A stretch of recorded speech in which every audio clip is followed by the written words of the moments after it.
హరి ఓం.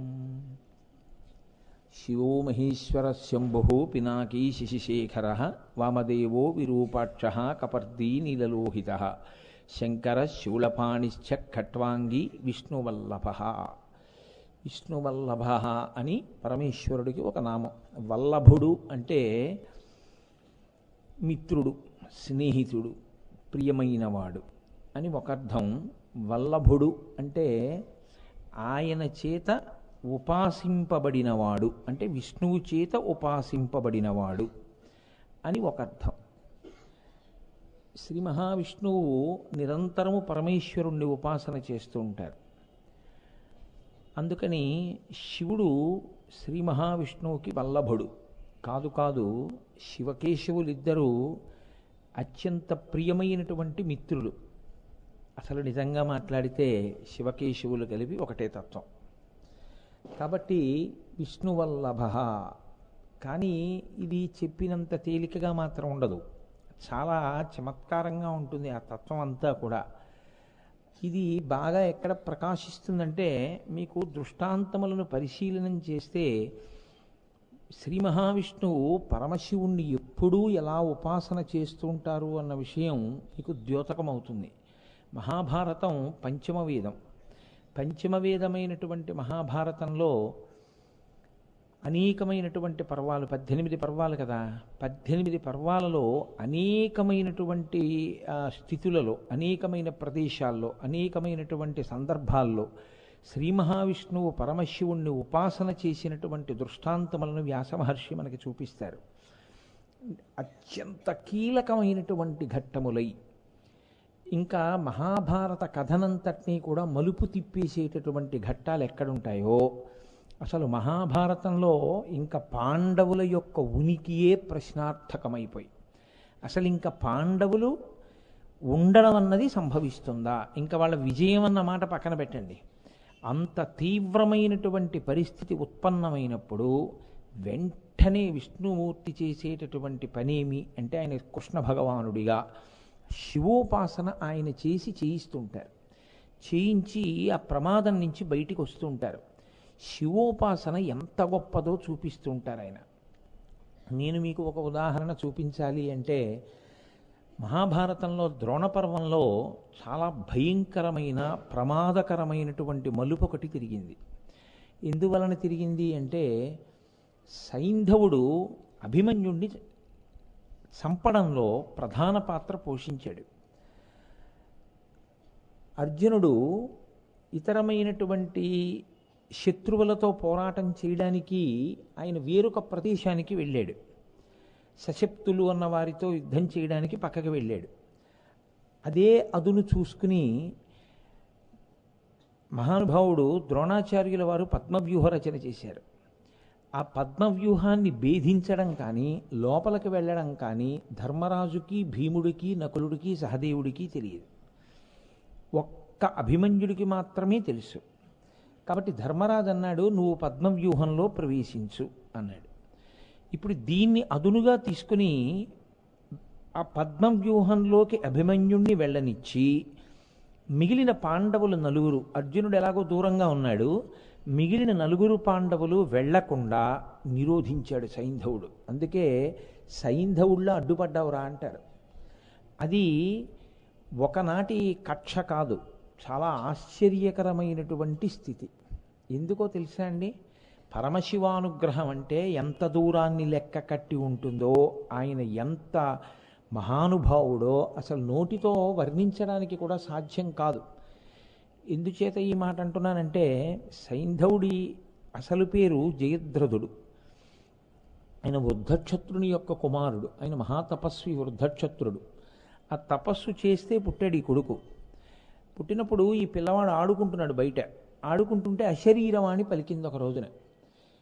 ఈ పిల్లవాడు ఏమరపాటులో ఉండగా ఇతని తల తెగిపోతుంది అంది. వెంటనే తండ్రి వృద్ధక్షత్రుడు ఉలిక్కిపడ్డాడు. అయ్యో, ఇంత తపస్సు చేసి కన్నా నీ కొడుకుని, వీడు యామరపాటులో ఉండగా వీడి తలని ఎవరో తెంపేస్తారనమాట. అందుకని ఆయన అన్నాడు, ఇతను యామరపాటులో ఉండగా చంపకూడదని, ఎవరు నా కొడుకు యామరపాటులో ఉండగా వాడి తల తెగి కింద పడేటట్టు కొడతాడో వాడి తల 100 వరక్కలైపోవుగాక అన్నాడు. అంటే ఆయన ఉద్దేశ్యం ఏమిటంటే ఇంకా తన కొడుకు యొక్క తల ఎవరూ కొట్టరు. ఇది సైంధవుడికి ఉన్నటువంటి చాలా గొప్ప వరం. దీన్ని పరిగణనలోకి తీసుకుని అతనికి ఉన్న రాజ్యబలాన్ని ఆధారంగా చేసుకుని కౌరవులు తమ చెల్లెలైనటువంటి దుస్సలని సైంధవుడికిచ్చి వివాహం చేశారు. ఆ కారణం రీత్యా పాండవులకు కూడా ఆయన బావగారు అవుతాడు. ఒకానొకప్పుడు వీళ్ళందరూ కూడా తృణబిందు మహర్షి ఆశ్రమంలో ఉండవలసి వచ్చింది. ఆ ఆశ్రమ ప్రాంగణంలో అరణ్యవాసం చేసే రోజుల్లో పాండవులు 5 పాండవులు అరణ్యంలోకి వెళ్ళారు. ద్రౌపదీదేవి ఒక్కతే ఉంది. ఆమె ధౌమ్యుణ్ణి కాపలా పెట్టారు, ఆ పురోహితుణ్ణి. చిలికెత్తెలున్నారు. ఆమె ఆశ్రమంలో తిరుగుతుండగా అటుగా వెళ్ళిపోతున్నాడు సైంధవుడు, కోటికాస్యుడు అని ఒక స్నేహితుడితో కలిసి వెళ్ళిపోతూ ద్రౌపదీదేవిని చూశాడు. ఆవిడ మహాసౌందర్య రాశి అయినా ఆవిడెవరవుతుంది? చెల్లెలవుతుంది. ఎందుకని? పాండవులకి దుస్సల చెల్లెలేగా. దుస్సల చెల్లెలు కాబట్టి చెల్లెల భర్త అయినటువంటి సైంధవుడు పాండవులకి బావగారైతే ఆమెకి అన్నగారు. ఆయన ద్రౌపదీదేవిని చూసి కామించాడు. పాండవులు లేరని తెలుసుకుని కోటికాస్యునితో రాయబారం పంపి తాను ఆశ్రమంలోకి వచ్చాడు. ఆవిడ పాపం చాలా మర్యాదగా ప్రవర్తించింది. అతను వినకుండా ఆమె యందు మరులు కొన్నవాడై బలవంతంగా ఆవిడ్ని రథం ఎక్కించి తీసుకుపోతున్నాడు. పురోహితుడైనటువంటి ధౌమ్యుడు ఆ రథం వెనకాతల పరిగెడుతూ అభ్యర్థించాడు విడిచిపెట్టమని. వినకుండా రథం మీద తీసుకుపోతున్నాడు. తీసుకుపోతుండగా పాండవులు వచ్చారు. ధర్మం ఎక్కడ ఉంటుందో అక్కడ ఈశ్వరానుగ్రహం ఉంటుంది. ఆ సమయానికి వస్తారు. ఆ సమయానికి రావడం అంటే దాని అర్థం ఏమిటంటే ఈశ్వరుని యొక్క అనుగ్రహము ఉన్నది. ఆ సమయమునకు యామరపాటు కలిగి ప్రమాదము జరిగినది. ఆ క్షణమునందు ఈశ్వరానుగ్రహము లోపించినది. జీవితంలో ఒక్కసారి బుద్ధి లోపిస్తే జీవుడు 1,000,000 జన్మలు కిందకెళ్ళిపోవలసినంత పాపం జరిగిపోతుంది. ఆ బుద్ధి ప్రచోదనమే ఈశ్వరానుగ్రహం. దానికోసమే ఈశ్వరుడి పాదములు పట్టి ఉంటారు. కాబట్టి ఇప్పుడు ధౌమ్యుడు చెప్పినా వినలేదు, కానీ పాండవులు వచ్చారు. వాళ్ళు ఆ ఆశ్రమంలో ఉన్నటువంటి ద్రౌపదీదేవి పరిచారికలు చెప్పిన మాట విని వెంటనే గబగబా వెళ్ళారు. ఆ సైంధవుణ్ణి పట్టుకునే ప్రయత్నం చేశారు. ఆయన రథం దూకి పొదల్లో దాక్కున్నాడు. ధర్మరాజు గారు హెచ్చరిక చేశాడు, ఒరే బావగారు అవుతాడరా మనకి, చెల్లెలి పసుపు కుంకాలు మనం నిలబెట్టాలి, బావమరది బతకగోరుతాడు అని లోకంలో సామెత, కాబట్టి సైంధవుణ్ణి చంపకండి అన్నాడు. భీమసేనుడికి ఈ ధర్మపన్నాలు వింటే చాలా కోపం. అన్నావు, ఏదో చెప్పి మొత్తానికి అలా అడ్డుపడతా అన్నాడు. సరే వెళ్ళారు, మొత్తం మీద పట్టుకున్నారు. ఆయన్ని పొడి చేశారు. మోకాళ్లతో, మోచిప్పలతో, మోచేతులతో చాలా హింస పెట్టారు. రథచక్రానికి కట్టేశారు. ధర్మరాజు గారి దగ్గరికి తీసుకొచ్చారు. ఆయన్ని నేల మీద పారేశారు. పాండవ దాసుణ్ణి అని అంగీకరించాడు. ద్రౌపది పకపక నవ్వంది. పాండవ దాసుడు అని అంగీకరించిన వాడిని చంపడం ఎందుకు, వదిలేయండి. ఆయన కడుపులో కక్ష పెట్టుకున్నాడు. ఒక్కొక్క సంఘటన మనిషిని మారుస్తుంది. ఒక్కొక్క సంఘటన మనిషిని మంచి పదం వైపుకి తిరిగేటట్టుగా చేస్తుంది. సైంధవుని యందు కూడా ఒక గొప్ప లక్షణం వచ్చింది. అతను గంగా తీరానికి వెళ్ళి తపస్సు మొదలుపెట్టాడు పరమశివుడి కోసం. అక్కడ వరకు మంచి పని.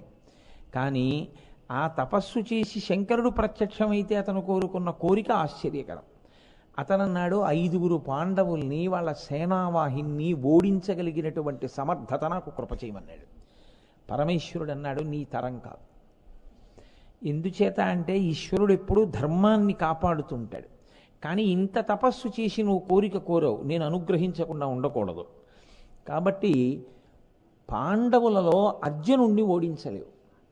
ఒక్క అర్జునుడు లేని 4 పాండవుల్ని ఒక్కరోజు మాత్రమే నిగ్రహించగలిగినటువంటి అనుగ్రహాన్ని నీకు ఇస్తున్నాను, అంతే. అంతవరకు మాత్రమే పనికొస్తుంది.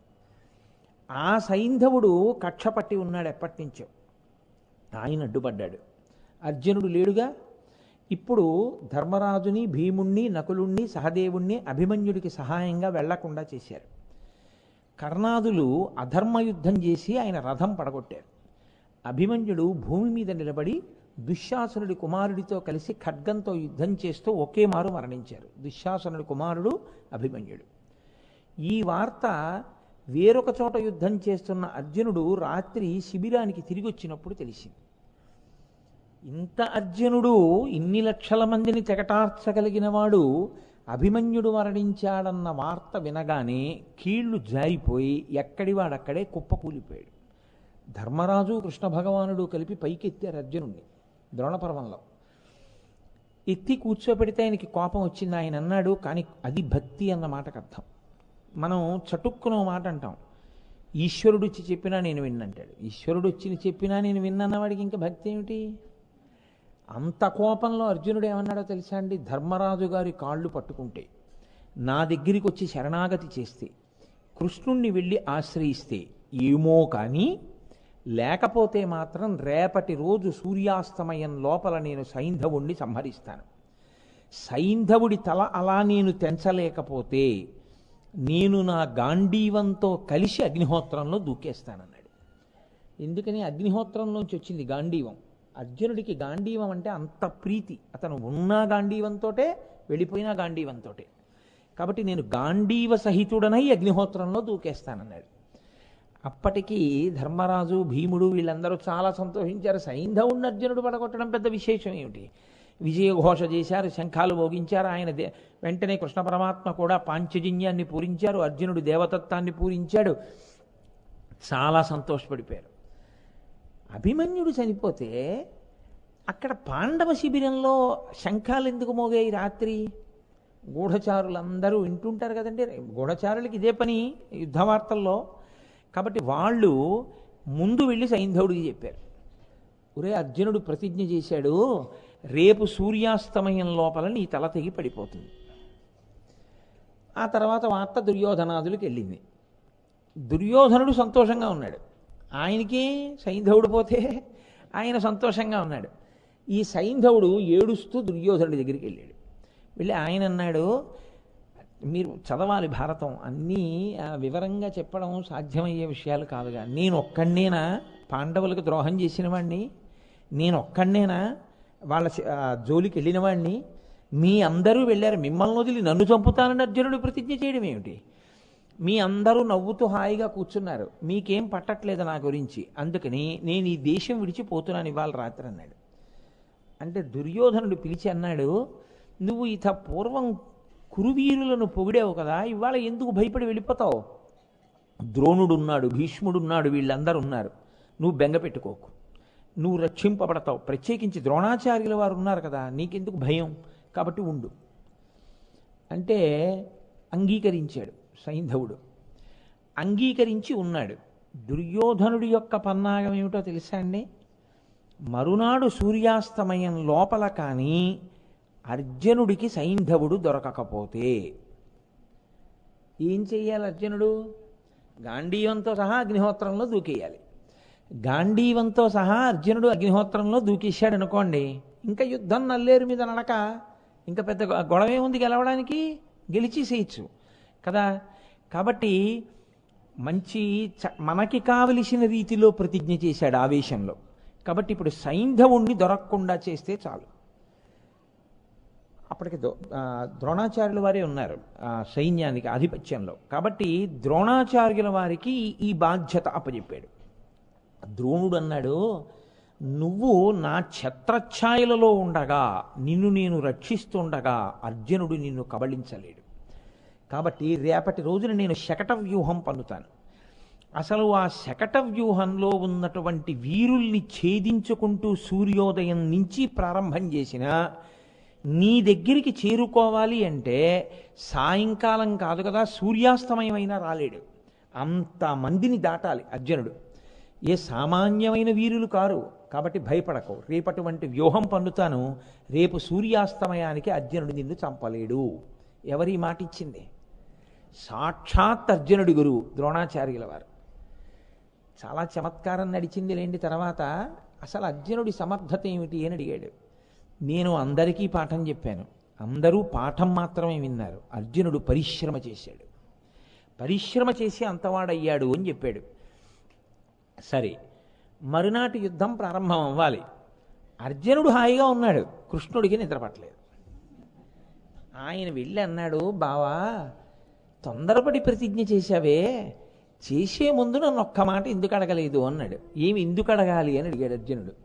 ఎందుకు అడగాలంటావేమిటయ్యా, అవతల వైపు కురు సైన్యంలో ఉన్న వాళ్ళు ఏమైనా సామాన్యమైన వీరులు అనుకుంటున్నావా? మహానుభావులందరూ ఉన్నారు. ద్రోణాచార్యుడున్నాడు, కర్ణుడున్నాడు, అశ్వత్థామ ఉన్నాడు, కృపాచార్యుడున్నాడు, కృతవర్మ ఉన్నాడు, దుర్యోధనుడున్నాడు. ఇంతమంది వీరులు వ్యూహం పన్ని అసలు సైంధవుడు ఎక్కడున్నాడో ఎలా కనపడతాడు? అన్ని అక్షౌహిణీల సైన్యంలో ద్రోణుడు ఎక్కడ పెడతాడో నీ గురువు? ఎలా చేరుకుంటావు సైంధవుడి దగ్గరికి? కాబట్టి తొందరపడి ఎందుకు ప్రతిజ్ఞ చేశావు అంటే అర్జునుడు అన్నాడు, నువ్వు నారథం మీద ఉండగా అవన్నీ నేనెందుకు ఆలోచించను? బావా నువ్వు ఉన్నావు కదా, నువ్వు ఉండగా జరిగి తీరుతుంది అని ఆయన అన్నాడు. నాకు గాంధీవం ఉంది, నేను బాణములను విడిచిపెడుతుంటే నా ముందు నిలబడ్డమే శత్రువీరులు దునుమాడతాను. రేపు పిశాచిములు తిరుగుతాయి యుద్ధభూమిలో శవాలు తినడానికి, చూద్దు కాని బావా నువ్వెందుకు బెంగపెట్టుకుంటావు అన్నాడు. అని హాయిగా వెళ్ళి పడుకున్నాడు. నిద్ర పట్టని వాడు ఎవడంటే కృష్ణ పరమాత్మ. ఆయన ఆలోచిస్తున్నాడు, నాకు అత్యంత ప్రియుడే నా కళ్ళ ముందు ఈ అర్జునుడి శరీరం వదిలిపెట్టవలసిన పరిస్థితి వస్తే నేను ఉండి ఏం ప్రయోజనం? పరమేశ్వరుడు ఎప్పుడు ఎవరి గురించి ఆలోచిస్తుంటాడో తెలుసా అండి? తనని నమ్ముకున్న భక్తుడి గురించి ఆలోచిస్తుంటాడు. అది నమ్మకం అంటే. మనం ఏం చేస్తామంటే ప్రతి చిన్న విషయానికి ముందు మనం ఎగ్గొట్టేసేది ఏదంటే పూజ. మీరు చూడండి, ఎక్కడికన్నా వెళ్ళాలనుకోండి, ఇవాళ లఘు విష్ణు సహస్రం చేయాలనుకోండి, శ్రీరామ రామ రామేతి రమే రామే మనోరమే. అన్నిటికీ మనకి తేరగా దొరికేది ఏదంటే మానేయడానికి పూజ ఒక్కటే. మిగిలిన ఏవైనా సర్దుబాటు చేస్తాను, పూజ సర్దుబాటు చెయ్యడం కుదరదు అని నువ్వు ధృతితో నిలబడగలవా? అందుకే లోకంలో మహాపాపకర్మ ఏమిటో తెలుసా అండి? పరమభక్తుడైన వాడి పూజ పాడు చేయడమే. అంతకన్నా పాపం ఇంకోట్లేదు. ఆయన ఏదో పూజ చేసుకుందాం అనుకుంటాడు, అప్పుడే మీరు వాళ్ళ ఇంటికి వెళ్ళడం, అప్పుడే మీరు ఆయనతో మాట్లాడాలనడం, ఆయన్ని ఇబ్బంది పెట్టడం, ఆయన ఎంత బాధపడుతుంటాడో మనసులో పూజ పోయిందని. కాబట్టి ఎప్పుడు భగవద్భక్తి కలిగినటువంటి వారి పూజా సమయంలో వారి ఇంటికి వెళ్ళడం కానీ, వారి యొక్క ఏకాగ్రతని భగ్నం చేయడం కానీ ఎప్పుడూ చేయకూడదు. అది వాళ్ళకి చాలా బాధగా ఉంటుంది. ఎందుకు మిగిలినవన్నీ జరుగుతాయి, అదొక్కటే చేయలేకపోతున్నాను అని ఎంత బాధపడతారో.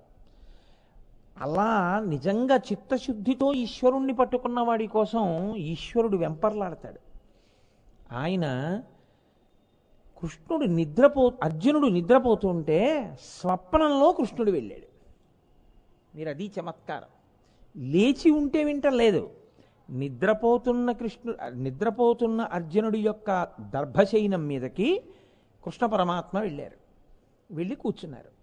అంత నిద్రలో కూడా స్వప్నంలోకి వెళ్ళినంత మాత్రం చేత అర్జునుడు, బావా ఏమిటి ఇంత రాత్రి వేళొచ్చో పడుకోకుండా, రా రా రా కూర్చో అన్నాడు.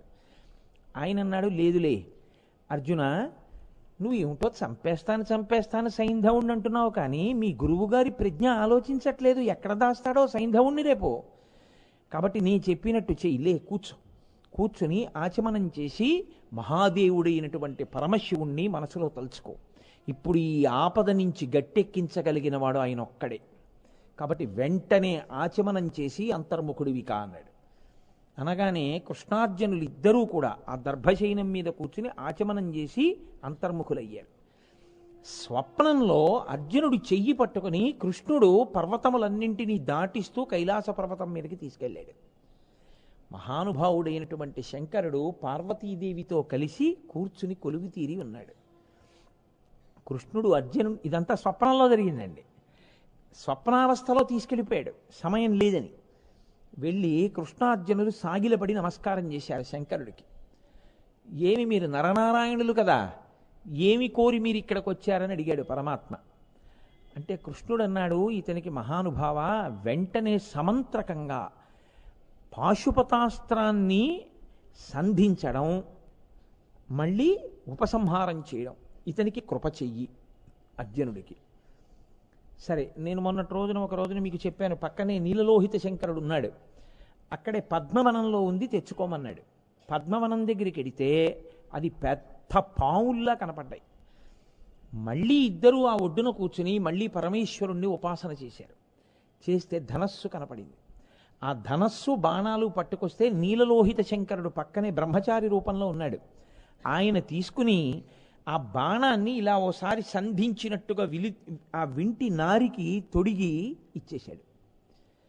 పాశుపతాస్త్ర మంత్రోపదేశము ఉపసంహారము ఇలాగే నేర్పేశాను, అర్థమైందా అర్జున అన్నాడు శివుడు. అంత గమ్మత్తుగా ఇచ్చేశాడండి. ఆయన తలుచుకుంటే ఏమివ్వలేడు. విశ్వామిత్రుడికి ధనుర్వేదాన్ని సాంగోపాంగోపనిషదస్య రహస్య ప్రదీయతాం ఇచ్చేశాడంతే ధనుర్వేదాన్ని. ఆయన ఏమివ్వలేడు శంకరుడంటే. ఇచ్చేశాను అర్జునుడికి. కృష్ణ సంతోషమేనా అన్నాడు. సంతోషమే స్వామి. రాత్రికి రాత్రి మళ్ళీ వచ్చేశారు ఇద్దరు. మరునాడు లేచి ధర్మరాజాదులకి చెప్పాడు అర్జునుడు, స్వప్నంలో కైలాసానికి వెళ్ళాను, నాకు పాశుపతాస్త్రం ఇచ్చాడు శంకరుడు, కృష్ణుడు తీసుకెళ్ళాడు నన్నని. మరునాడు యుద్ధం ప్రారంభమైంది. అర్జునుడేమన్నాడు, ఎంతసేపు సైంధవుణ్ణి పట్టుకోవడం బావా, చూడు ఎలా యుద్ధం చేస్తాను అన్నాడు. ఆ రోజు యుద్ధం సూర్యోదయానికి ప్రారంభమైతే సూర్యాస్తమయం అయిపోవడానికి ఇంకా కొద్ది నిమిషములు మాత్రమే మిగిలి ఉంది.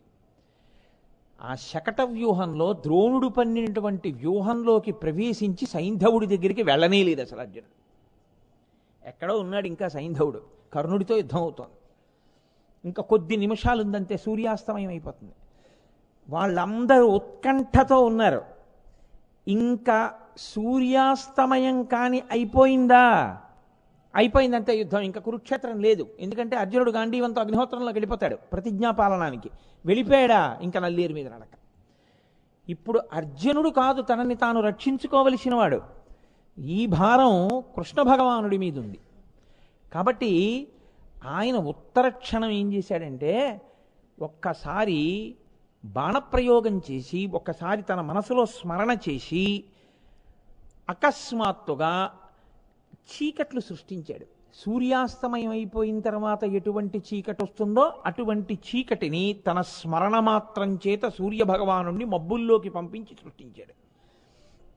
అర్జునుడితో అన్నాడు, అర్జున సూర్యాస్తమయం అయిపోయింది అని ఇప్పుడు కురువీరులందరూ అనుకుంటారు. అందరికన్నా ఉత్సాహం ఎవరికి ఉంటుందంటే సైంధవుడికి ఉంటుంది, అమ్మయ్యా బతికేశానని. కాబట్టి వాడు ఇప్పుడు ఎక్కడో పైకి లేస్తాడు, లేచి పడమటి దిక్కును చూస్తాడు సూర్యాస్తమయం అయిందని. వాడలా పైకి లేచి తల రిక్కించి సూర్యాస్తమయం అవుతోందని పడమట దిక్కుని చూస్తూ ఉండగా ఒక్కసారి నువ్వు అందరిలో సైంధవుడు ఎక్కడున్నాడో చూసి వెంటనే బాణప్రయోగం చెయ్యి, నేను మళ్ళీ సూర్యుడిని పైకి వచ్చేట్టుగా ప్రార్థిస్తాను. సూర్యుడు వస్తాడు, కొద్ది నిమిషములలో సూర్యాస్తమయం అయిపోతుంది. అప్పుడు నీ ప్రతిజ్ఞ తప్పదు, అప్పుడు దొరుకుతాడు సైంధవుడు అన్నాడు. అని మహానుభావుడు కృష్ణ పరమాత్మ ఒక్క సంకల్పం చేశాడు. ఆయన చెయ్యడం ఏమిటి, చీకట్లు కమ్ముకున్నాయి. సూర్యాస్తమయం అయిపోయిందని చెప్పి ఓ శంఖాలు ఊదేశారు, భేరీలు మోగించేశారు. అయిపోయింది, అర్జునుడు ప్రాయోపవేశం చేసేయాలి, అగ్నిహోత్రంలో దూకెయ్యాలన్నారు, సంతోషపడిపోయారు. ఇంత ఉత్సాహం ఒక్కసారి కురువీరులు చూపించేసరికి సైంధవుడు సంతోషంతో రథం పైకెక్కి రథం మించి పశ్చిమ దిక్కుని రిక్కించి చూస్తున్నాడు. అదిగో సైంధవుడు తల నరికేయి అన్నాడు.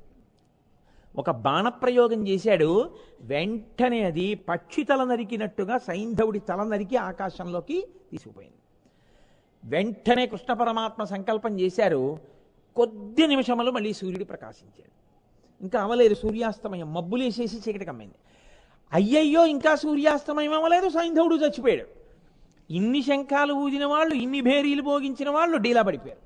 ఏడి అర్జునుడు అంటే ఏడి అర్జునుడు, ఏడి సైంధవుడు అంటే ఏడి సైంధవుడు. వెంటనే కృష్ణుడు అన్నాడు, ఇప్పటి వరకు జరిగిన యుద్ధం ఒకెత్తు అర్జున, ఇప్పుడు ఒకెత్తు. వీళ్ళందరూ కక్షతో ఒక్కసారి నీ మీదకు వస్తారు. వీళ్ళందరినీ నిగ్రహిస్తూ ఆకాశంలో కింద పడిపోతున్నటువంటి సైంధవుడి తల కింద పడకుండా దాన్ని అలాగే బంతి ఆట ఆడుతూ వీళ్ళతో యుద్ధం చేయన్నాడు.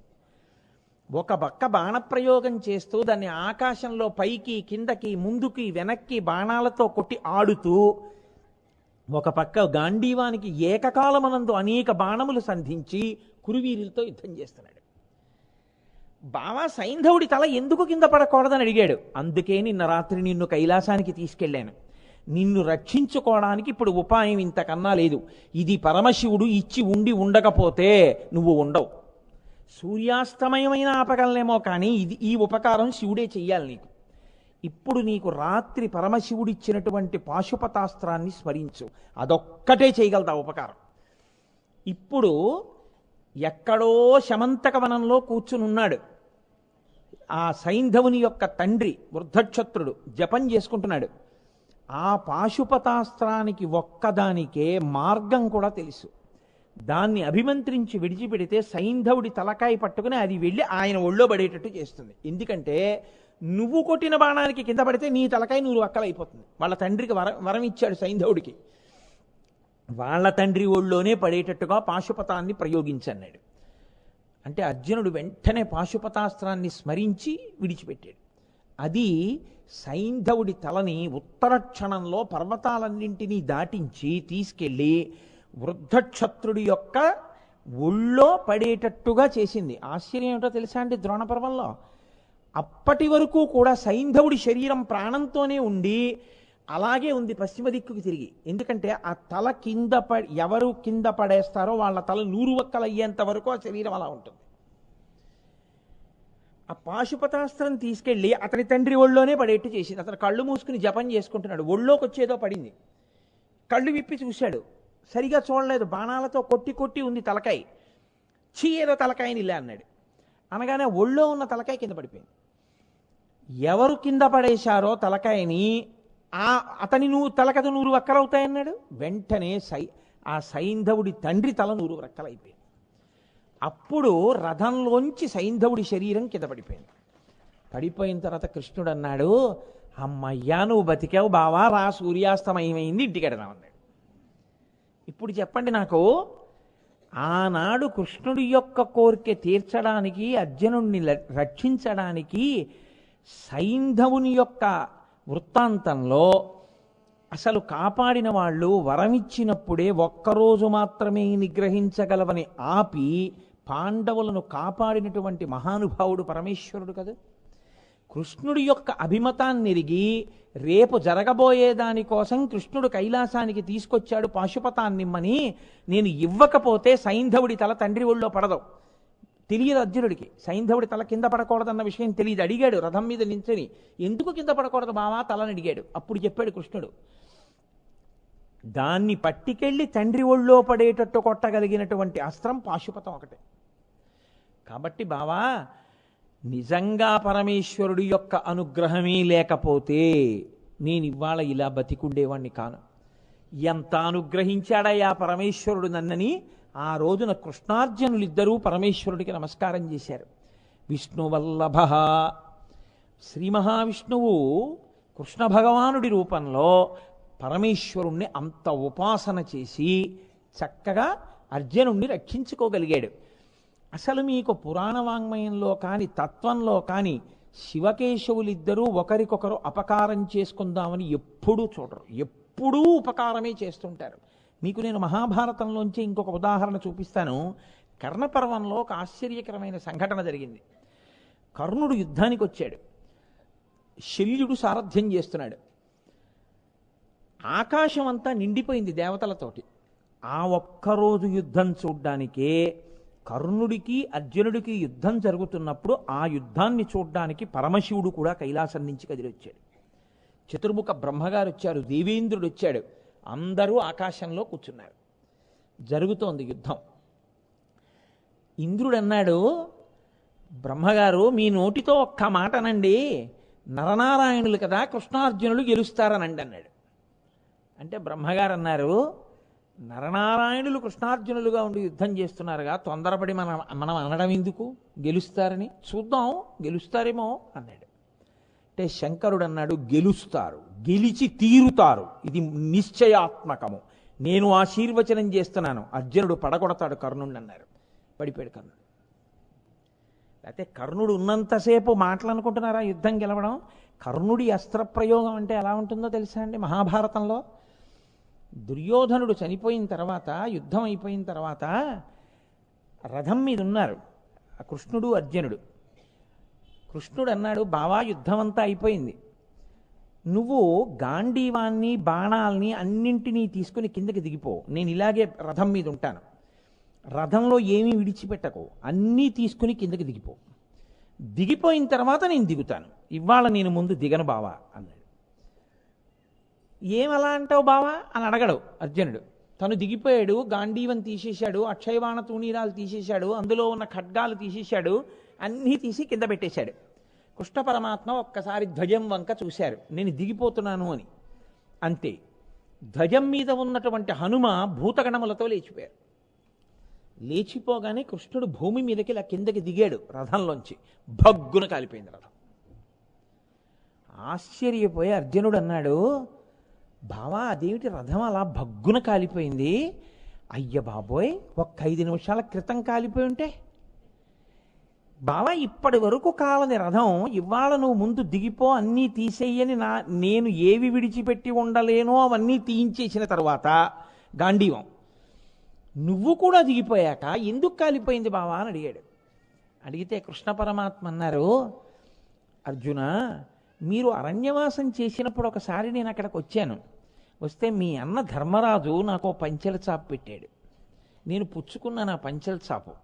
ఆయన ఏమన్నాడో తెలుసా? రేపొద్దున్న వచ్చే కురుక్షేత్ర యుద్ధంలో పాండవులు గెలవడం, మళ్ళీ సింహాసనాన్ని పొందడం పాండవ మధ్యముడైన అర్జునుడి యొక్క క్షేమం మీద ఆధారపడింది కృష్ణ. నా తమ్ముడు అర్జునుణ్ణి మాత్రం కంటికి రెప్పని కాసినట్టు కాపాడవా అని అడిగాడు. ఒక పంచెల చాపు పుచ్చుకున్నాను కదూ, అందుకని ద్రోణుడి బాణాలకి కర్ణుడి బాణాలకి ఈ రథం ఎప్పుడో కాలిపోయినా కాలకుండా కాపాడి ఇప్పుడు కాలేటట్టు చేశానన్నాడు. అది ఈశ్వరుడంటే. ఒక పంచెల చాపు ఆయన పుచ్చుకున్నది. ధర్మరాజు ఇస్తే పంచెల చాపు ఇలా పుచ్చుకున్నందుకు, మాట ఇచ్చినందుకు అర్జునుడినంత కాపాడాడు. ఈశ్వరుడికి ఇచ్చింది లెక్క కట్టుకోకూడదు. జన్మ జన్మలకి జీవుడిని తరింప చేయడానికి చేసిన ఒక చిన్న పూజ, ఒక్క తులసి దళం. ఇప్పుడు చెప్పండి, దేనికోసం మీరు పూజ వదిలేయాలి? ఏ పిచ్చి పనుల కోసం? ఇప్పుడు పూజ కన్నా ఇంకా చాలా ముఖ్యమైన విషయం ఏమైనా ఉంటుందా? ఉండదు. ఉండేటట్టు ఎవ్వరూ చెయ్యకూడదు కూడా. ఎందుకంటే అదే రక్ష, అదే మిమ్మల్ని, మీ కుటుంబాన్ని, మీ వారిని రక్షించగలిగేది ఏదైనా ఉంటే ఒక్క పూజ మాత్రమే, ఈశ్వరుడితో మీకున్న సంబంధము మాత్రమే. అందుకే అంటాడు ఆయన భవిష్యోత్తర పురాణంలో, ఏకేన తులసి మాత్రదళేనాపి నరోత్తమా పూజయేద్ భక్తిభావేన తంరక్షామితి మత్పనః అంటాడు. నాకేమిస్తావు? నాకేమి ఇవ్వలేవు. ఒక్క తులసిదళం తీసుకొచ్చి నా పాదాల మీద వేసి నమస్కరిస్తే నేను నీ వెంట పడి రక్షిస్తానంటాడు. కాబట్టి కృష్ణ పరమాత్మకి అర్జునుడంటే అంత ప్రాణం. అటువంటి అర్జునుణ్ణి రక్షించుకోవడానికి కృష్ణుడు ఎవరిని ఆశ్రయించాడో తెలుసా అండి? పరమశివుణ్ణి ఆశ్రయించాడు. నేను ఒక ఘట్టం కాదు, మహాభారతంలో ఎన్ని పర్వాలలోనో ఇది నిరూపణం అవుతూ ఉంటుంది. సౌప్తిక పర్వము అని ఒక పర్వం.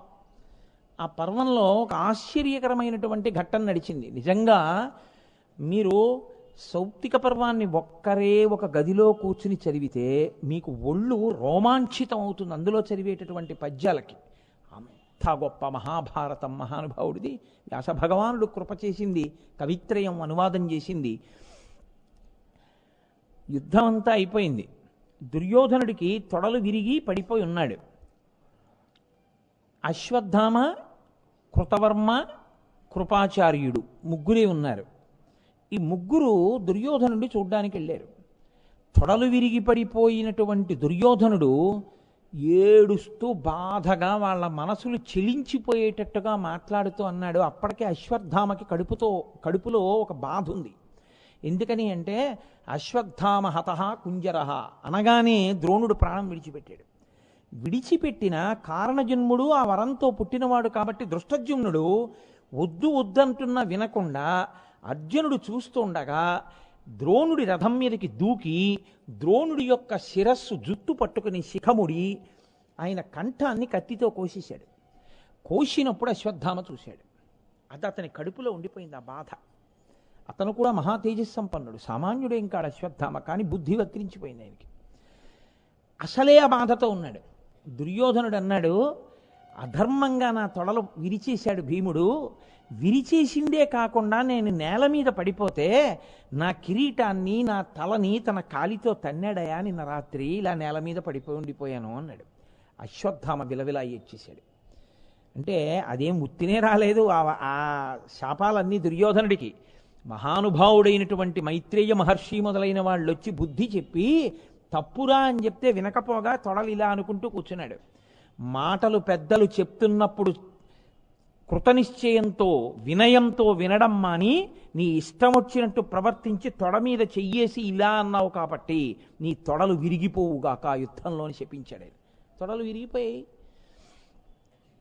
అశ్వత్థామ అన్నాడు, నేను ప్రతిజ్ఞ చేస్తున్నాను, పాండవుల వంశంలో ఉన్నటువంటి వంశాంకురాల్ని, ఏనుగుల్ని, గుర్రాల్ని, మిగిలినటువంటి సైన్యాన్ని, ఆఖరికి కృష్ణుణ్ణి కూడా కలిపి నీ ప్రాణములు పోయే లోపల చంపేస్తాను, చంపి వచ్చి నీకు కనపడతాను, ఇది నా ప్రతిజ్ఞ అన్నాడు.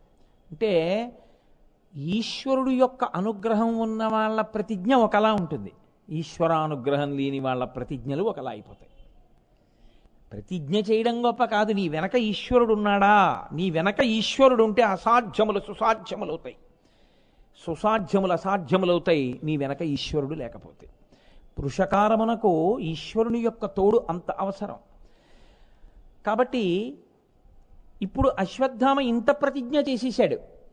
చేసేసి కృతవర్మని ఆ కృపాచార్యుణ్ణి సాయం తీసుకుని పాండవుల యొక్క శిబిరం వైపుకి వెళ్ళాడు.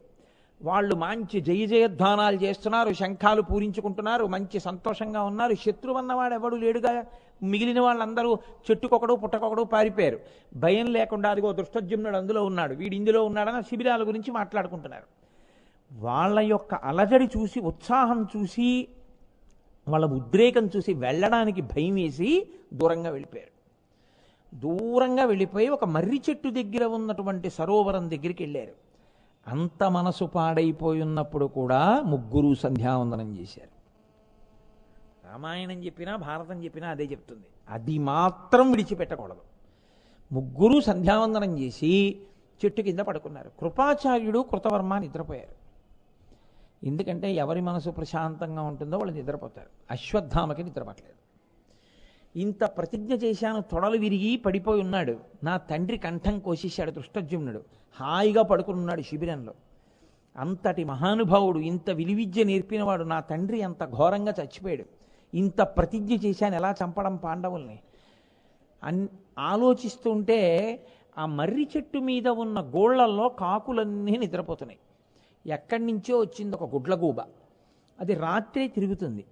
అది వచ్చి నిశ్శబ్దంగా చెట్టు మీద ఉన్న కాకుల గోళ్ల దగ్గరికి వెళ్ళి ఒక్కొక్క కాకి యొక్క కుత్తుక కత్తిరించేసింది.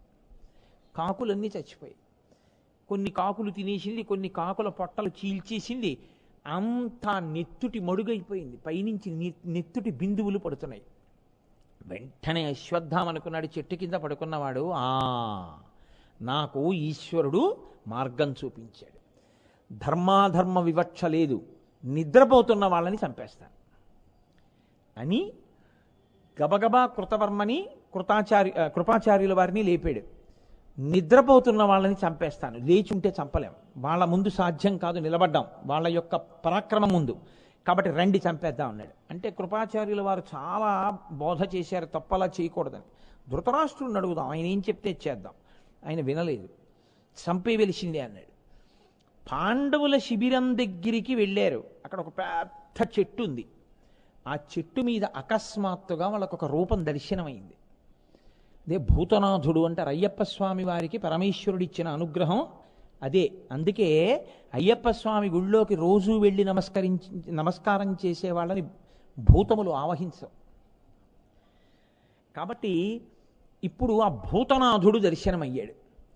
ఆయన నోరు పెద్ద రంధ్రం, అసలు ఎన్నడూ ఎప్పుడూ చూడనటువంటి స్వరూపం. శంఖం, చక్రం, గదా, ధనస్సు, బాణములు పట్టుకుని ఉన్నాడు. ఆయన నవ్వుతుంటే ఆ వికటాట్టహాసంలోంచి నోట్లోంచి కొన్ని 100 మంది విష్ణువులు పుట్టి పైకొస్తున్నారు. అటువంటి భూతనాథుని యొక్క స్వరూప దర్శనమైంది. కృతవర్మ కృపాచార్యుడు భయపడ్డారు, అశ్వత్థామ భయపడలేదు. నేను లోపల కక్ష. మహాదేవుడి యొక్క అనుగ్రహంతో ఈ భూతాన్ని అణుస్తానన్నాడు అని లోపల వెంటనే మహేశ్వరుణ్ణి స్థాపన చేసి ప్రార్థన చేసి అంతర్ముఖుడై కూర్చున్నాడు భూమి మీద. పరమేశ్వరానుగ్రహం కలిగింది. పెద్ద చప్పుడైంది. ఏమిటని కళ్ళు తెరిచి చూశాడు. ఇంకొకడైతే అసలు తట్టుకోలేడు. కొన్ని వేల మంది భూతగణాలు ప్రమథగణాలు కనపడ్డాయి ఆయనకి. ఇన్నిటినీ చూసి కూడా మనసు నిగ్రహించుకుని మళ్ళీ ధ్యానం చేశాడు. ఒక బంగారు అరుగు అగ్ని వేది కనపడ్డాయి. ఇప్పుడు లేచి అన్నాడు, పాండవులను చంపాలి నేను. ఇది సామాన్య కార్యం కాదు. ఈశ్వరానుగ్రహంతో చంపానా చంపుతాను, చంపలేదా ప్రతిజ్ఞాభంగం చేసి చంపలేకపోయాడన్న అపకీర్తి పొందే కన్నా ఈ అగ్నిగుండంలో నేను పరమేశ్వరుడికి ఆహుతైపోతానని ధనస్సులు తీసుకొచ్చి అందులో పడేసి మంట పెద్దది చేసి దూకేస్తున్నాడు. కృష్ణుడికి పాండవుల యందు అనురక్తి. ఆయన ముందు రోజే ఏం చేశాడో తెలుసా అండి? వాళ్ళు దుర్యోధనుడు పడిపోయిన తర్వాత కృష్ణుడు పాండవుల్ని తీసుకొని వస్తున్నాడు శిబిరాల దగ్గరికి. అకస్మాత్తుగా ఆయనకి బుద్ధి పరమేశ్వరానుగ్రహం ప్రచోదనమైందా అని అన్నాడు, ఇవాళ మనం మన శిబిరాల్లో పడుకోవద్దు, ఓఘోవతీ నది ఒడ్డున మనం అక్కడ శిబిరంలో పడుకుందాం పదండని పాండవుల్ని తీసుకుని వెళ్ళి ఆ నది ఒడ్డున ఉన్న శిబిరంలో పడుకున్నాడు. అది తెలియదు అశ్వత్థామకి.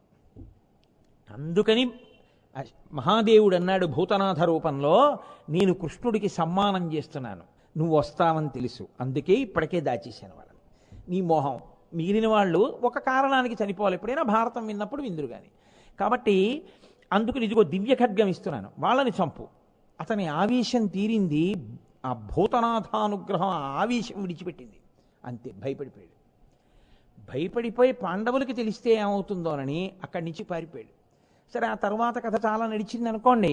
నేను మీకు ఎందుకు మనవి చేస్తున్నానంటే, విష్ణువల్లభ, నిరంతరము శ్రీ మహావిష్ణువుని కంటికి రెప్ప కాపాడినట్టు కాపాడుతూ ఉంటారు పరమశివుడు. కాదు, నేను మీకు ఇంకొక ఉదాహరణ చూపిస్తాను. ద్రోణపర్వంలోనే ఒక ఆశ్చర్యకరమైనటువంటి సంఘటన జరిగింది. అశ్వత్థామ కృష్ణార్జునులు ఇద్దరితో యుద్ధం చేస్తూ ఆగ్నేయాస్త్రం ప్రయోగించాడు. అసలు ఆ ఆగ్నేయాస్త్రం కృష్ణార్జునుల్ని కాల్చలేదు, పడిపోయింది, నిర్వీర్యం అయిపోయి. అశ్వత్థామ ఇంక యుద్ధం చేయలేదు. చాలా బాధపడి రథం దిగిపోయి అరణ్యంలో వెళ్ళిపోతున్నాడు. ఇంత అస్త్రం, ఆగ్నేయాస్త్రం ఎందరినో కాల్చింది. మనుష్యులు కదా కృష్ణార్జునులు, నేను ప్రయోగించిన అస్త్రం కాల్చకుండా పడిపోవడం ఏమిటి? బాధపడుతూ వెళ్ళిపోతున్నాడు. నల్లటి మేఘం మెరిసిపోతూ భూమి మీద దిగితే ఎలా ఉంటుందో అలా కనపడ్డాడు మహానుభావుడు వేదవ్యాసుడు. వెళ్ళి ఆ వ్యాస భగవానుని యొక్క పాదముల మీద పడ్డాడు. పడి వ్యాసాచార్యుల వారిని అడిగాడు, అయ్యా, ఆగ్నేయాస్త్రం ఇత పూర్వం నేను ఎన్ని పర్యాయములు ప్రయోగిస్తే అన్ని పర్యాయములు అంతమందిని కాల్చింది. కృష్ణార్జునులు మనుష్యులు కదా, మరి నేను ఆ అస్త్ర ప్రయోగం చేస్తే ఎందుకు కాల్చలేదు వాళ్ళని అని అడిగితే, అప్పుడు వేదవ్యాస మహర్షి నవ్వి కూర్చోమ్మని ఒక రహస్యం చెప్పారు. కృష్ణార్జునులంటే ఎవరనుకుంటున్నావు? ఈ కృష్ణ భగవానుడు సాక్షాత్ శ్రీ మహావిష్ణువు. శ్రీ మహావిష్ణువు నారాయణ ఋషి అనబడేటటువంటి పేరుతో అవతరించి పరమశివుడి గురించి ఘోరమైన తపస్సు చేశారు. పరమశివుడు ప్రత్యక్షమయ్యారు శ్రీ మహావిష్ణువుకి. ఏం కావాలని అడిగారు.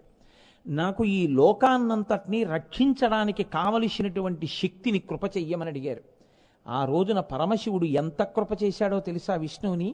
లోకంలో నిన్ను జయించగలిగినటువంటి వాడన్నవాడు ఉండడు, పంచభూతములు కూడా నిన్నేమీ చెయ్యలేవు, ఏది నిన్ను గెలవగలిగినటువంటిదన్నది లేదు అని ఆయన ఎంత కృపాళు అంటే, నాతో సహా ఈ క్షణం నుంచి నువ్వు యుద్ధం చేస్తే నేను కూడా నీ చేతిలో ఓడిపోవలసింది, అంత శక్తి నీకు ఇచ్చేస్తున్నాను, పుచ్చుకో అన్నాడు. ఆ నారాయణ ఋషి మళ్ళీ తపించి తనలోంచి నరుణ్ణి సృజించాడు. ఆ నరనారాయణులు ఇద్దరూ లోకరక్షణ చేస్తారు. వాళ్ళిద్దరూ కృష్ణార్జునులుగా వచ్చారు. నరనారాయణులుగా ఉండగా, కృష్ణార్జునులుగా ఉండగా వాళ్ళు నిరంతరము లింగోపాసన చేస్తారు, శివలింగానికి ఆరాధన చేస్తారు. లోకంలో ఎవడు ప్రతిరోజు శివలింగాన్ని ఉపాసన చేస్తాడో వాడు చాలా పై స్థాయిలో కూర్చునేటటువంటి ఉపాసకుడు. సర్వభూతభవం జ్ఞాత్వా లింగమర్చతి య ప్రభోః తస్మిన్నభ్యధికాం ప్రీతిం కరోతి వృషభధ్వజ వ్యాసభగవానుడు సంస్కృత భారతంలో చెప్పిన మాట. సర్వభూత భవం జ్ఞాత్వా లింగమర్చతి యః ప్రభోః. అన్ని భూతములు సమస్త బ్రహ్మాండములు ఎందులోంచి గా పుడుతున్నాయో, లయమైపోతున్నాయో అటువంటి శివలింగమును సాకారము కాని దాన్ని అరూపరూపి అయినటువంటి లింగమును అత్యంత భక్తితో ఎవడు ప్రతిరోజు ఉపాసన చేస్తున్నాడో ఆ ఉపాసకుని యొక్క బలము ఆ జన్మతో పోవడం కూడా కాదు, జన్మాంతరముల యందు కూడా ఉపాసనా బలం ఉండిపోతుంది. లింగార్చన అంటే అంత గొప్పది. కృష్ణార్జునులిద్దరూ అటువంటి లింగోపాసకులు. నీవు కూడా శివోపాసకుడవే, కానీ నీవు ప్రతిరోజు మృత్తికతో శివుడి యొక్క విగ్రహాన్ని చేస్తావు. కరచరణాదులతో ఉన్న శివుణ్ణి తయారు చేసి పూజ చేస్తావు. కృష్ణార్జునులో లింగమర్చతి యః ప్రభోః, వాళ్ళిద్దరూ శివలింగాన్ని ఆరాధన చేస్తారు. శివలింగాన్ని ఆరాధన చేసిన కారణం చేత కృష్ణార్జునుల యొక్క ఉపాసనా బలం నీ ఉపాసనా బలం కాదు, ఏ ఉపాసన బలం కన్నా పెద్దది. అది ఇంకా దాన్ని మించిన ఉపాసన లేదు. అంత శక్తివంత నేను కాదు చెప్పింది, సాక్షాత్ వేదవ్యాసుడు. లింగమర్చతి యః ప్రభోః తస్మిన్నభ్యధికాం ప్రీతిం కరోతి వృషభధ్వజః. అందుకే వృషభధ్వజుడైనటువంటి పరమశివునికి ప్రత్యేకమైన ప్రీతి కృష్ణార్జునుల యందు. చాలా ప్రేమ, నిరంతరము కాపాడుతుంటాడు. అలా ఆయన కాపాడుతుండగా నువ్వు కాదు కదా, నీ తండ్రి ద్రోణుడు కూడా వాళ్ళని నిర్జించలేడు. కారణం వాళ్ళకి శివానుగ్రహం ఉంది, ఎప్పుడూ శివుడి చేత రక్షింపబడతారు. శివుడంటే ఎవరో తెలుసా? నువ్వు ఆవగింజ కావాలంటే నీకు పర్వతాన్ని తీసుకొచ్చిస్తాడు, అంతటి మహానుభావుడు. కన్న తండ్రి లోకములకు. అటువంటి వాడి అనుగ్రహం ఉన్నటువంటి కృష్ణార్జునుల్ని నువ్వెక్కడ చెనకుతావయా? అందుకే నీ ఆగ్నేయాస్త్రం వాళ్ళ మీద పనిచేయలేదు, నీకన్నా వాళ్ళ ఉపాసన అటువంటిది. ఇప్పుడు చెప్పండి, విష్ణువల్లభ నిరూపించిందా లేదా మహాభారతం? కాదు, నేను మీకు ఇంకొంచెం దాన్ని ముందుకు తీసుకెళ్ళి చూపిస్తాను. అర్జునుడు కూడా వెడుతుండగా వేదవ్యాసుడిని చూశాడు. చూసి వెంటనే వచ్చి వేదవ్యాసుడి కాళ్ళ మీద పడి, ఎప్పటి నుంచో నా మనసుని ఒక ప్రశ్న తొలిచేస్తోంది. నేను ప్రతిరోజు యుద్ధానికి ఎడుతున్నాను, నేను చంపుతాను అనుకుంటాను, కానీ ప్రతిరోజు సిగలో చంద్రవంక పెట్టుకుని సర్పములను ఆభరణములుగా వేసుకుని శూలాన్ని పట్టుకుని ఒకే ఒక వ్యక్తి చచ్చిపోయే వాళ్ళందరి గుండెల మీద తన త్రిశూలంతోనే పొడిచి చంపుతున్నాడు. ఆయన పొడిచి చంపేగానే నా బాణం పడుతోంది. ఆయన చంపుతున్నది నేనా అని నేను రోజు చూస్తున్నాను. ఎన్ని లక్షల మంది పడిపోతున్నారో అన్ని లక్షల మందిని చంపుతున్నవాడు ఆయన ఒక్కడే నాకు కనపడుతున్నాడు. రోజు త్రిశూలం పట్టుకుని ఎడుతున్నాడు, పొడుస్తున్నాడు. స్పష్టంగా నాకు తెలియట్లేదు ఆయన ఎవరు. చచ్చిపోయిన వాళ్ళని చంపుతున్నాను తప్ప అసలు ముందు చంపేస్తున్నవాడు ఆయన ఎవరు? అలా యుద్ధభూమిలో వచ్చి చంపుతున్నవాడు ఎందుకు ఆయన నన్ను అలా అనుగ్రహిస్తున్నాడని అడిగారు. అడిగితే వేదవ్యాసుడు నవ్వి అన్నాడు, ఇంద్రకీలాద్రి మీదకెళ్ళి తపస్సు చేసి పరమశివ సాక్షాత్కారం చేసుకున్నావుగా, మహాపాశుపతాస్త్రాన్ని ఇమ్మని అడిగావుగా, ఆ రోజు నీ ఒళ్ళు దివ్య తేజస్సు నింపడానికి ఆ శరీరాన్ని నీతో కలిపి యుద్ధం చేయడానికి మల్ల యుద్ధాన్ని సాధనంగా ఎంచుకుని నీ ఒంటితో తన ఒళ్ళు కలిపి గుద్దినట్టు, నీతో ఆయన గుద్దించుకున్నట్టు నీ ఒంటిని ఆయన ఒంటితో బాగా అదిమి పట్టాడుగా. పట్టడం వల్ల నీ ఒంట్లోకి దివ్య తేజస్సు ప్రవేశించిందిగా. నువ్వు మహాపాశుపతాస్త్రం ఒక్కటే అడిగావు, ఎందుకని అడిగాడు ఆయన. రేపు కురుక్షేత్ర యుద్ధంలో దాన్ని సాధనం చేసుకోకపోతే నేను ఇన్ని లక్షల మందిని ఎలా చంపనని అడిగావు. ఆయన చిరునవ్వు నవ్వి పాశుపతాస్త్రం ఇచ్చాడు. ఆనాడే జగత్తులను కన్న తండ్రి కనుక ఒక నిర్ణయాన్ని తీసుకున్నాడు.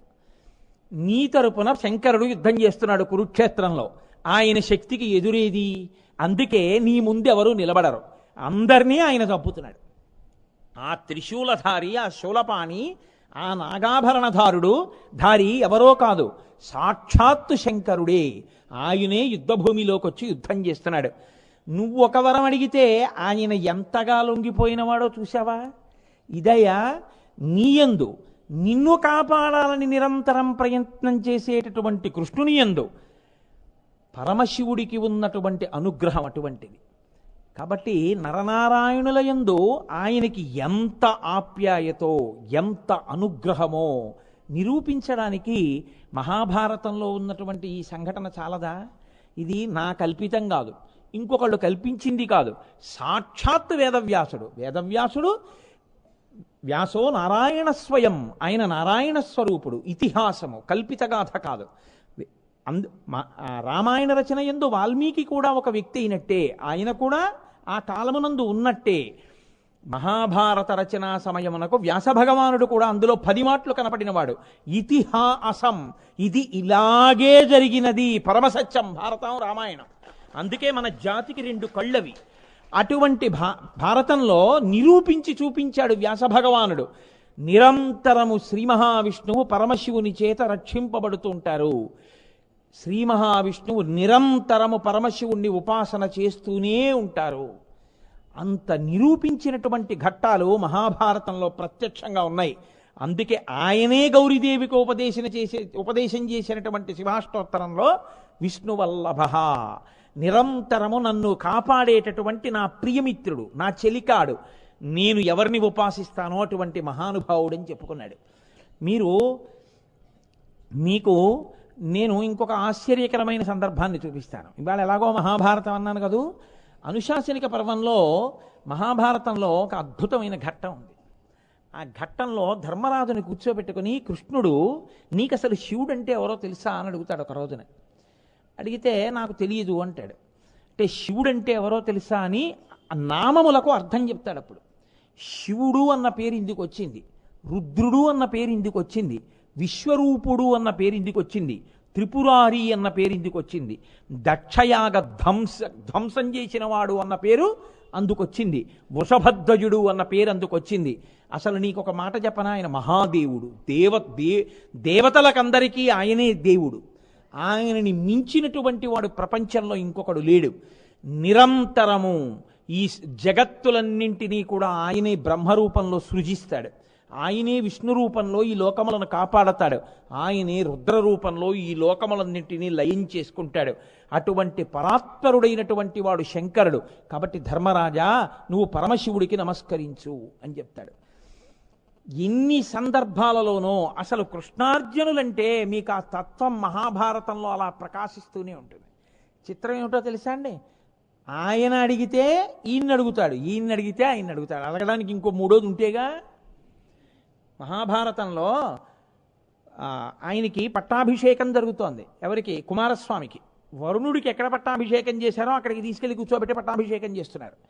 పట్టాభిషేకం చేస్తుంటే శ్రీ మహావిష్ణువు వచ్చి తన మెడలో ఉన్నటువంటి వనమాల తీసి కుమారస్వామి మెడలో వేశారు.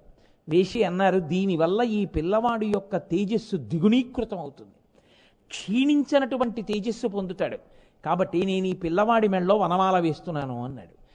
వాళ్ళిద్దరూ ఎప్పుడు ఒండరులు ఒకరికొకరు అలా సాయం చేసుకుంటూనే ఉంటారు తప్ప అసలు వాళ్ళ మధ్య విభేదం అనేటటువంటి మాటే లోకంలో ఉండదు. అంత గొప్ప స్వరూపం. ఆ నిరంతరము శివుడు విష్ణువుని కాపాడుతూనే ఉంటారు. కాబట్టే విష్ణువల్లభ. కాదు మీకు నేను ఒక విషయం చూపిస్తాను. మహాభారత కాలం నాటి విషయం కాదు. వెంకటాచల పర్వతం మీద వెంకటేశ్వర స్వామి వారు అవతార స్వీకారం చేసిన రోజుల్లో చాలా కాలం ఆయన మాట్లాడారు వెంకటేశ్వరుడు.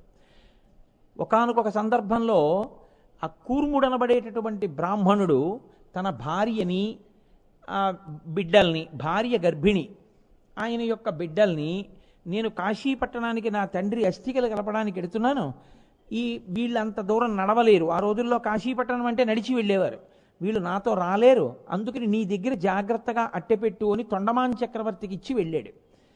ఆ భార్యని, బ్రాహ్మణుని యొక్క భార్యని, బ్రాహ్మణుని యొక్క పిల్లల్ని, ఆవిడ గర్భిణి, జాగ్రత్తగా చూడమని వాళ్ళకు ఒక పెద్ద ఇల్లు ఒకటి ఏర్పాటు చేసి రక్షక భటుల్ని పెట్టి అందులో సామాగ్రులన్నీ పెట్టి ఆహార ధాన్యాలు పెట్టి తొండమాన్ చక్రవర్తి ఏర్పాటు చేశాడు.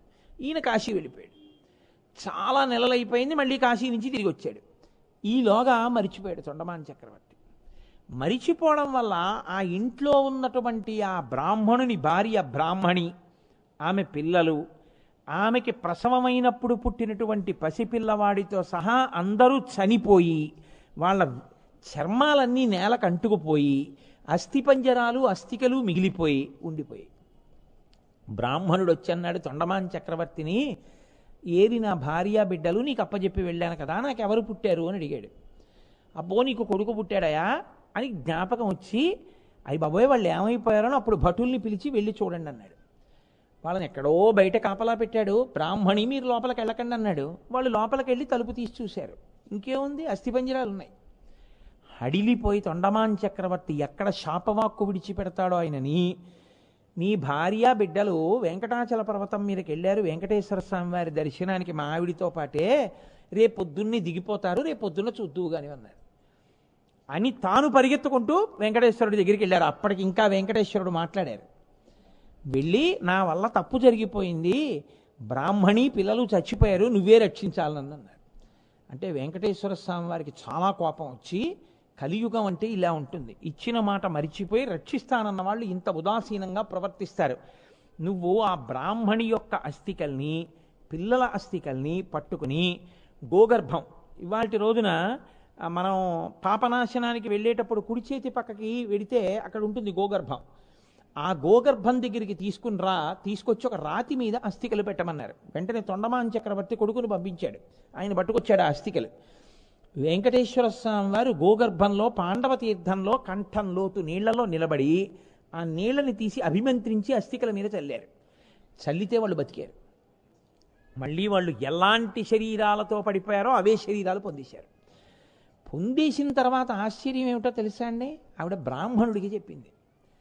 చిత్రమేమో తెలీదు, నేను వెంకటేశ్వర స్వామి వారి కడుపులో ఉన్నట్టు చాలా లోకములు చూసినట్టు నాకు అనిపించింది అంది ఆవిడ. ఆవిడికి తెలియదు ఆయన బతికించాడు. అప్పుడు వెంకటేశ్వర స్వామి ప్రతిజ్ఞ చేశారు, కలియుగంలో ప్రజలు ఇంత పాపంతో ఉంటారు, రాజే మాట తప్పిన వాడయ్యి ఉంటే ఇంకా ప్రజలు మాట ఎక్కడ పాటిస్తారు, ఎవరు మాటకి నిలబడరు, అబద్ధ ప్రతిజ్ఞలు చేస్తారు. కాబట్టి ఇక ఇవాళ నుంచి నేను మాట్లాడను. నేను ఎప్పుడైనా మాట్లాడవలసి వస్తే గంటల ద్వారానో భక్తుల ద్వారానో నేను పలుకుతాను అని ఆ రోజు ప్రతిజ్ఞ చేసి, నకృతం దైవ సంఘైశ్చ నకృతం విశ్వకర్మణ స్వేచ్ఛయా క్రీడతే తత్ర ఇచ్ఛారూపం విరాజిత. వెంకటేశ్వర స్వామి వారి యొక్క మూర్తిని విశ్వకర్మ చెక్కలేదు, ఏ దేవతలు తయారు చేయలేదు, ఆయనే అలా నిలబడ్డారు. అది విగ్రహం కాదు, అది సాక్షాత్ ఈశ్వరుడు. అటువంటి మహానుభావుడు ఆయన ఆ రోజున అలా నిలబడ్డారు. అటువంటి వెంకటేశ్వరుడు పద్మావతి పరిణయం ఆయన అవతార ప్రయోజనాల్లో అత్యంత ముఖ్యమైనటువంటి ఉద్దేశ్యం. ఆయన తల్లికి మాట ఇచ్చారు యశోదకి, అందుకని వెంకటేశ్వర అవతారం తీసుకున్నారు. వకుళమాతని పిలిచి ఒక మాట చెప్పారు, అమ్మా నువ్వు వెళ్ళి ఆకాశరాజు గారిని నా కోసం పిల్లనడుగు, పిల్లనడిగి పద్మావతి పరిణయం జరిగేటట్టుగా చూడు. పద్మావతి పరిణయం జరగడం కోసమని నువ్వు వెళ్ళేటప్పుడు తప్పకుండా కపిలతీర్థంలో ఉన్నటువంటి కపిలేశ్వరుడైనటువంటి పరమశివుడికి నమస్కారం చేసి వెళ్ళు, శివానుగ్రహం కలిగితే తోరణం వస్తుందమ్మా అన్నారు. నృసింహగుహ అని ఇప్పుడు మూసేశారు దాన్ని. పాతాళం మీరు కపిలతీర్థంలో స్నానం చేస్తుంటే కనపడుతుంది కుడిపక్క కొండ లోపలికి, ఇనపవూసలు పెట్టి మూసేశారు. ఆ గుహలోంచే పాతాళ మార్గంలో బయటికి వచ్చింది ఆ రోజున వకుళమాత. వచ్చి ఆవిడ కపిలతీర్థంలో కపిలేశ్వరుణ్ణి సేవించి వెళ్ళింది. ఇప్పటికీ కూడా వెంకటేశ్వర స్వామి వారికి చెప్పేటటువంటి నామాలలో శివప్రియాయ నమః అని ఉంటుంది. ఆయన ఎప్పుడు పరమేశ్వరుడు యొక్క ఆరాధకుడే.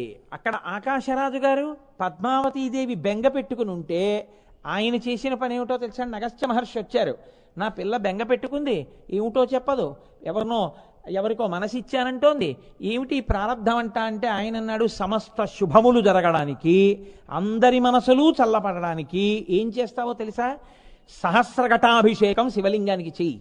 సహస్రఘటాభిషేకం చేసి శివలింగం చల్లబడితే నీ మనసు కాదు లోకమంతా చల్లబడుతుంది. ఎంత బాధతో ఉన్నావో అంత పెద్ద కళ్యాణం చేస్తావు. సహస్రఘటాభిషేకం చేశాడు.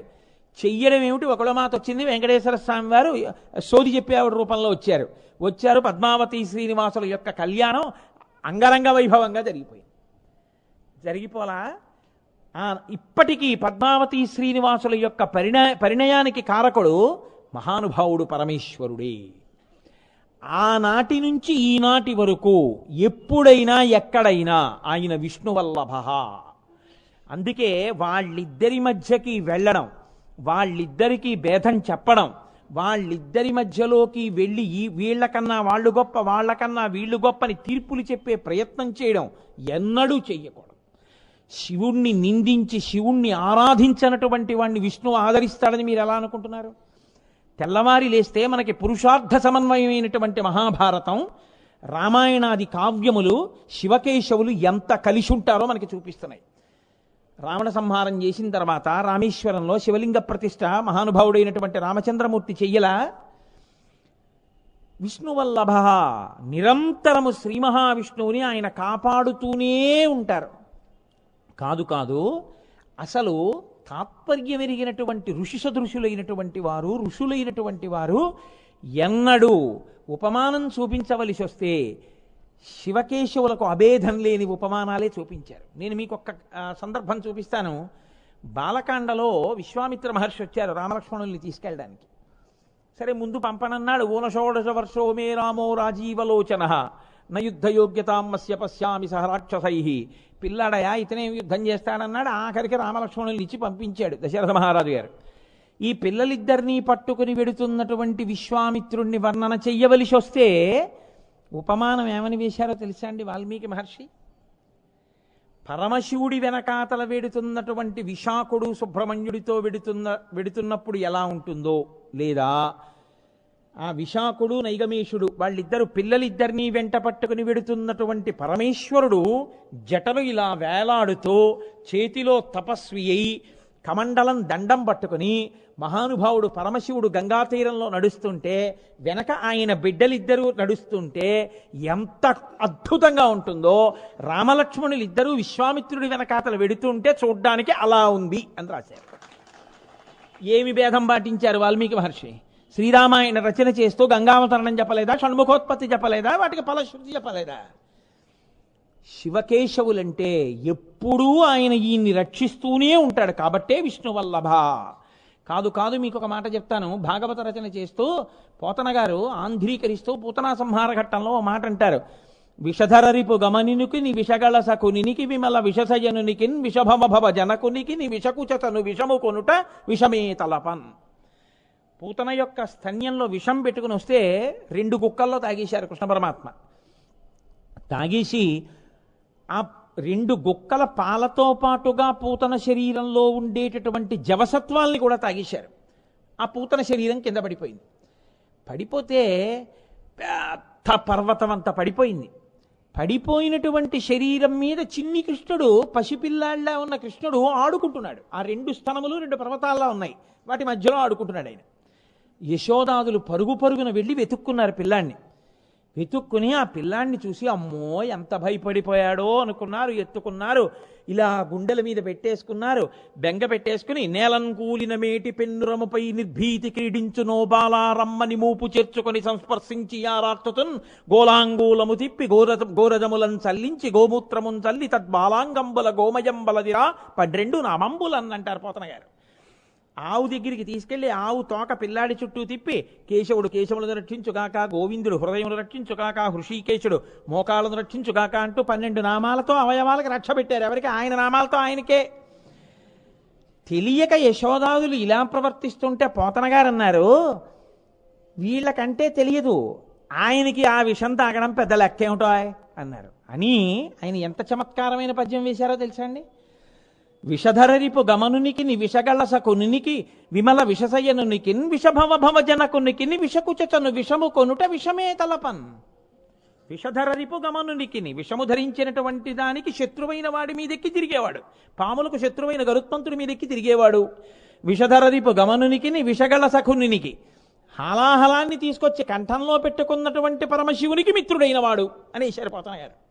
విషగళసకు నినికి విమల విషసయనునికి నీటి ఎందు పడుకునుండేవాడు. విషభవ భవ జనకునికి, విషములంటే నీళ్ళని అర్థం ఉంది, నీటిలోంచి పుట్టింది తామర పువ్వు, తామర పువ్వులోంచి పుట్టినవాడు బ్రహ్మగారు. విషభవ భవ జనకునికి, అటువంటి వాడికి తండ్రి అయిన శ్రీమన్నారాయణుడు. విషకుచను విషము కొనుట విషమే తలపన్. ఒక స్త్రీ స్తన్యంలో కుచంలోంచి వచ్చినటువంటి కొద్దిపాటి విషం తాగడం పెద్ద లెక్క, తాగేశాళ్ళు అవాయ్ అన్నారు. పోతన గారు అంత అందంగా చూపించారు వాళ్ళిద్దరి యొక్క అన్యోన్యతని. కాదు కాదు, నాకు ఆ విషయం జ్ఞాపకానికి వస్తాను. నాకు ప్రాణ సమానం ఆ పద్యం అంటే, అంత ఇష్టం నాకు. చిన్ని కృష్ణుడికి అమ్మ కొప్పేసింది, ఆ కొప్పుకి ముత్యాల సరాలు చుట్టింది. ముత్యాల సరాలు చుట్టి ఏదో ఓ చక్కటి పట్టు పీతాంబరం కట్టింది. కట్టి మెళ్ళో ఓ గొలుసేసింది, దానికి ఓ నీల పతాక, దాని కాంతి కంఠం మీద కొడుతోంది. ఆ కృష్ణుడు వదిలేసింది ఆడుకోమని. ఆయన మట్టిలో ఆడుకుంటున్నాడు. ఆడుకుంటుంటే పోతన గారు ఘంటం పెట్టి రచన చేస్తున్నారు. ఆయన రచన చేయడం అంటే నిద్రపోకుండా ఏదో కాఫీ టీ తాగి రచన చేసిన భాగవతం కాదు అది. అది పలికెడిది భాగవతమట పలికించు బిభుండు రామభద్రుండట నే పలికిన భవహరమగునట పలికెద వేరొంటు గాథ పలుకగనేలా. మహానుభావుడు పరమేశ్వరానుగ్రహంగా ఆయన ఘంటం కదిలి వెళ్ళిపోయిందంతే. కాయలు కాచిపోగినవిలే అరచేతుల వ్రతఘంటపున్ రాపిడి చేతనో కరకు నాగలి మేడిని పట్టి సైద్యమున్ చెయ్యుట చేతనో ఓ కృషీవలా నీ వ్యవసాయ దీక్ష కాహాయని ఇంతలేసి కనులార్పక చూసిరిలే దివౌకసుల్ అంటారు మహానుభావుడు కరుణశ్రీ గారు. ఏమయ్యా, నాగలి పట్టుకుని దున్నడం వల్ల నీ అరి చేతులు కాయలు కాసిపోయాయా? ఘంటం పట్టుకుని భాగవతాన్ని ఆంధ్రీకరించడం వల్ల చేతులు కాయలు కాసిపోయాయా? అలా ఆంధ్రీకరించారు. పోతనగారి భక్తి అంటే సామాన్యమైన భక్తి కాదు. ఆయన ఆదివరాహావతార ఘట్టాన్ని ఆంధ్రీకరిస్తున్నారు. రాజుగారు పోతనగారిని పట్టి తీసుకురమ్మన్నారు. భాగవతాన్ని ఆయనకి అంకితం ఇవ్వట్లేదని సైన్యం అంతా వెళ్ళింది. ఆయన ఉన్నటువంటి కుటీరం ముందు ఒక పెద్ద అడవి పందోటి పడుకుంది. అది నోరు విప్పి కోరలు చూపిస్తే భయపడిపోయి సైన్యం అంతా వెనక్కిపోయింది. సాక్షాత్తు రాజుగారే వచ్చాడు. ఆ పందిని చూసి హడిలిపోయాడు రాజుగారు కూడా. ఎవరూ పర్ణశాలలోకి వెళ్ళలేకపోయారు. ఓహో, పోతన గారిని ఈశ్వరుడు రక్షిస్తున్నాడాయా, నేను అంకితం అడగను, పోతన గారికి నమస్కారం చెయ్యాలనుకున్నాడు. పంది వెళ్ళిపోయింది. ఈయన పర్ణశాలలోకి వెళ్ళాడు. మహానుభావ, పోతన గారు మీ దర్శనానికి వచ్చామన్నాడు. ఆహా అలాగా, మా సైన్యం వచ్చింది, నేను వచ్చాను, లోపలికి వద్దామంటే రాలేకపోయాం, బయట పంది పడుకుంది, అది కాపు కాస్తోంది, మీ యొక్క పర్ణశాలని రక్షిస్తోంది. ఆ అడవి పందికి మీకు ఎలా స్నేహం? ఆయన అన్నారు, అడవి పంది నా పర్ణశాలని ఇంతసేపు కాపలా కాసిందంటే అది సామాన్యమైన అడవి పంది కాదు. లోపల నేను ఆదివరాహమూర్తి యొక్క ఆవిర్భావ ఘట్టాన్ని ఆంధ్రీకరిస్తున్నాను. ఆ యజ్ఞవరాహమే పర్ణశాల బయట పడుకుని నన్ను కాపాడింది. మహానుభావ, నా కోసం ఇంత శ్రమ పడ్డావా అని నమస్కరించారు పోతన గారు. అటువంటి పోతన గారు భాగవత ఆంధ్రీకరణ యందు అమ్మ చిన్న కొప్పు వేసి వాటికి ముత్యాలు చుట్టి ఓ పట్టు పీతాంబరం కట్టి కాళ్ళకి చిన్న చిన్న మువ్వలు పెట్టి ఓ చిన్న ఉత్తరీయం లాంటితోటి నడుముకి కట్టి ఆ చిన్ని కృష్ణుడికి మెళ్ళో ఓ నీలపతాక వేసి దాని కాంతి కంఠానికి కొడుతుంటే దృష్టి తగలకుండా బుగ్గనో చుక్క పెట్టి ఆ పిల్లాన్ని విడిచిపెట్టింది. ఆయన పిల్లవాడు కదండి, పిల్లవాడిలా ప్రవర్తించాడు కదూ. మరి అక్కడికి వెళ్ళి ఆయన మట్టితో ఆడుకుంటున్నాడు. ఆంధ్రీకరిస్తున్నటువంటి పోతన గారికి అకస్మాత్తుగా ఆడుకుంటున్న చిన్ని కృష్ణుడిలో శంకరుడు కనబడ్డాడు. ఆయన ఘంటం పద్యం ఎలా పడిపోయిందో తెలుసా అండి? తనువునంటిన ధరణీపరాగంబు పూషిన నిరిభూతి పుతగాగా ముందర వెలుగొందు ముక్తాలలామంబు తొగల సొంగడిగాని తొనకగాగా పాలభాగంబుపై పరగు నావిరిబొట్టు కాముని కాల్చిన కన్నుగాగా కంఠమాలికలోని ఘననీలరత్నంబు కమనీయమగు మెడ కప్పుగాగా హారవల్లులు కాగ బాలలీల ప్రౌఢ బాలకుండు శివుని పగిది నొప్పె శివునకును తనకును వేరులేమి తెలియ వెలయునట్లు. మట్టితో ఆడుకుంటున్నటువంటి చిన్ని కృష్ణుడు మట్టి తీసి మీద పోసుకుంటుంటే ఒళ్ళంతా విభూతి రాసుకున్నటువంటి పరమేశ్వరుడు నాకు దర్శనమయ్యాడు. చిన్ని కృష్ణుడికి అమ్మ కొప్పు వేసి ఆ కొప్పుకి కట్టినటువంటి ముత్యాల సరాలు నాకు పరమశివుడి యొక్క జటాజూటంలో పెట్టుకున్న చంద్రవంకలా కనపడుతున్నాయి. కళాభ్యాం చూడాలంకృత శశికళాభ్యాం నిజతపఫలాభ్యాం భక్తేషు ప్రకటిత ఫలాభ్యాం భవతు మే శివాభ్యాం అస్తోక త్రిభువన శివాభ్యాం హృది పునర్భమాభ్యాం ఆనందస్ఫురదనుభవాభ్యాం నతిరియం అని కదా శంకరాచార్యుల వారు అంటారు. ఈశ్వర, అటువంటి మీకు నా నమస్కారమగుగాక అంటారు. కాబట్టి ఆ చిన్ని కృష్ణుడి యొక్క కొప్పుకి కట్టినటువంటి ముత్యాల సరాలు పరమశివుడి యొక్క కొప్పులో ఉన్న చంద్రవంకలా కనపడుతున్నాయి. ఆయన మెడలో అమ్మ వేసినటువంటి హారానికి ఉన్నటువంటి నీలమణి యొక్క కాంతి కంఠానికి కొడితే నాకు గరళకంఠుడైనటువంటి నీలకంఠుడు నాకు దర్శనమయ్యాడు. ఆయన మెడలో అమ్మ ముత్యాల హారాలు వేస్తే నాకు సర్పాలు ఆభరణములుగా కలిగినటువంటి పరమేశ్వరుడు ద్యోతకమవుతున్నాడు. నాకు ఆ చిన్ని కృష్ణుడు నా వంక చూసి, పోతనా, శివుడొకడు కృష్ణుడొకడు అనుకున్నావా? శివుడు కృష్ణుడు రెండు కాదు. శివుని పగిది నొప్పే శివునకును తనకును వేరులేమి తెలియవెలయునట్లు పోతనా శివకేశవులని ఇద్దరు లేరు, ఉన్నదొక్కటే పదార్థం. ఆ పదార్థమే ఇలా కనపడుతోంది. ఉన్నది ఒక్కటేనయ్యా అని నాకు పాఠం చెప్తున్నాడా అన్నట్టుగా నాకు చిన్ని కృష్ణుడు దర్శనం అయ్యాడని పోతన గారు ఆంధ్రీకరించారు. అంతకన్నా గొప్పవాడు కావుగా భేదాలు చెప్పడానికి.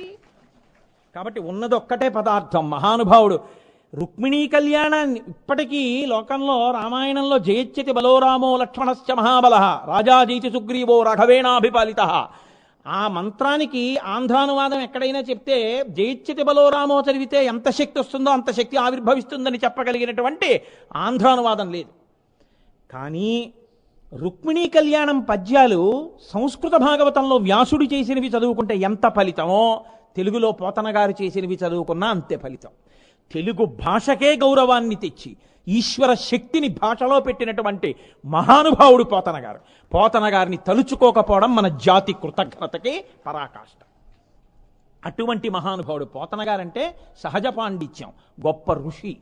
అటువంటి పోతన గారికి భాగవతాన్ని ఆంధ్రీకరిస్తుంటే శివకేశవుల యొక్క అభేద దర్శనమైంది.